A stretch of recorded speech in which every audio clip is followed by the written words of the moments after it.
to everyone, 2:30 here in Norwegian time. And then medyo minus temperature tayo sa labas, pero still siya may ice. So, ang inyong lingkod na Angel Madiscarding Mama, I'm back. So, magawa tayo ng simple na dinner na pagkain ko. Galing ako nagpagupit ng buhok sa salon.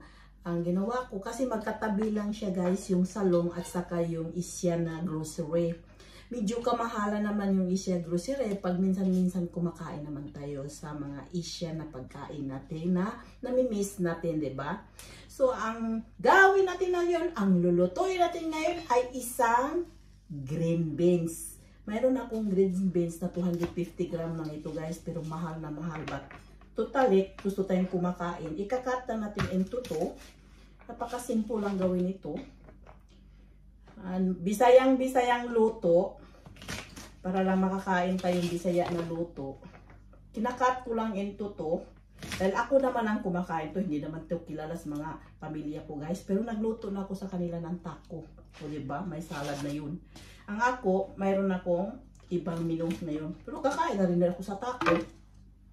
So mayroon tayong 200 gram na green beans. Of course, gumamit tayo ng onion nga chop at saka garlic. Ganyan lang yan ang ano natin guys, yung putahe ngayon. At gumamit tayong Mega Sardinas with chili.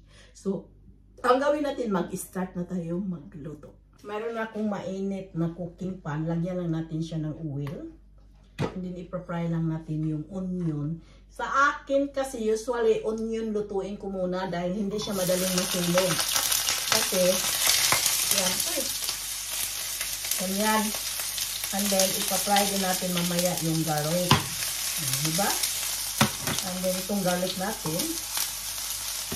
Walang maraming excuse ba? Excuse dyan guys. Kung anong mayroon, anong bili ko, yan lang lutuin natin. Hindi na kailangan pa tayo ng maramihan pa. So, ito yung ano, lagay na natin yung green beans. Andito na natin yung Mega Sardinas, hindi ito sponsor dahil ha. Lagay lang natin dito sa pagluto natin para medyo extra na masarap. Pwede ito haluan ng ginaling na karne or ano,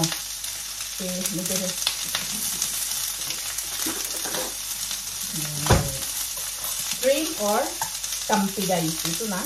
Ihalo natin ito lahat dahil sayang naman. Yan. Ihalo lang natin yan. Tubig. Ayan. And ibuhin lang natin dahil yung beans matagal yung maluto. Mag-add tayo ng salt and pepper. Ayan. So this is it guys. It's done.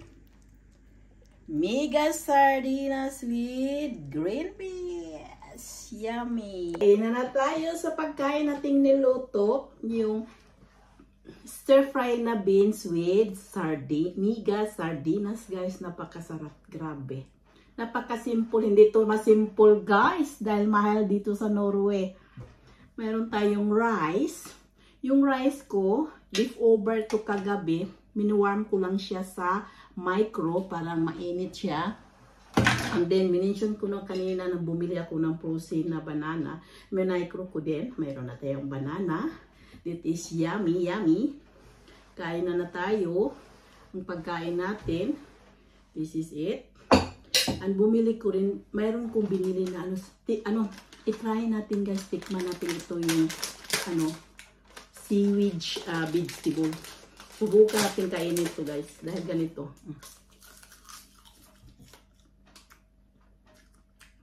Maanghang siya guys. Kasi sabi may flavor na wasabi. Pero masarap pag maanghang. Balot natin sa kanin. Yan. Ito guys. Ayan. Kain tayo. Pwede na rice lang guys. Wala na iba. Pero lagyan natin yung ulam ng seaweeds. Diba? And then, packing natin ito kaya. Ang ganyan lang. Sarap. Promise. Masarap.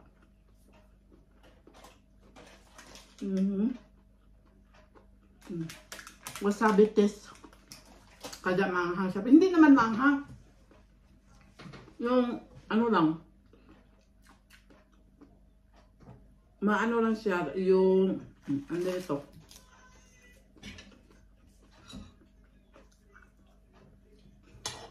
Then yung vegetable natin, ibalot lang. And ganito lang siya pagkain, guys.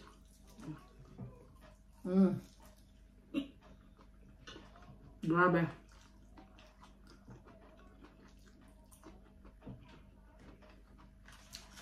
Sa TikTok ko lang ito nakita, guys.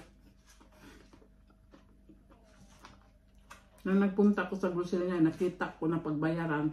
Sinubukan ko kumuha. Ngayon ko lang ko ito nakatikim, pero masarap para guys. Pwede na siya iulam. Promise, sa totoo lang. Lagyan ko lang siya ng this fry na. And then, eating time!